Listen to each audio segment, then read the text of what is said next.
boy Ruben back with another video, man. And today, man, as y'all can see, man, we got the paint on the car, man. So we gonna be out and walk around, let y'all see how it look, let y'all see it for y'allself. You know what I'm saying? It got a couple flaws, but it'll be alright. Make sure y'all hit the like button, you know what I'm saying? Subscribe to the channel and turn on y'all notifications. Let's get into it. As y'all can see, YouTube, man, my hood. I gotta fix my hood latch. Another thing I gotta do is I gotta put my little end pieces on right here. I gotta put my badges on. Finna go get some tint as we speak, y'all.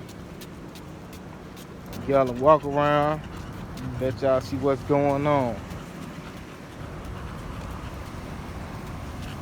You know what I'm saying? That's a little ugly right now, the rims, the shock, all that. I sitting. Just give me a little minute, man. I'm telling y'all. Y'all can see I got this one on a little bit. It's barely hanging on, but we in there. We're gonna get some new headlights with it and everything. We in Nashville, Tennessee with it, man. Nashville, Tennessee. Make sure y'all hit the like button. You know what I'm saying? Subscribe to the channel, turn on y'all notifications. We live.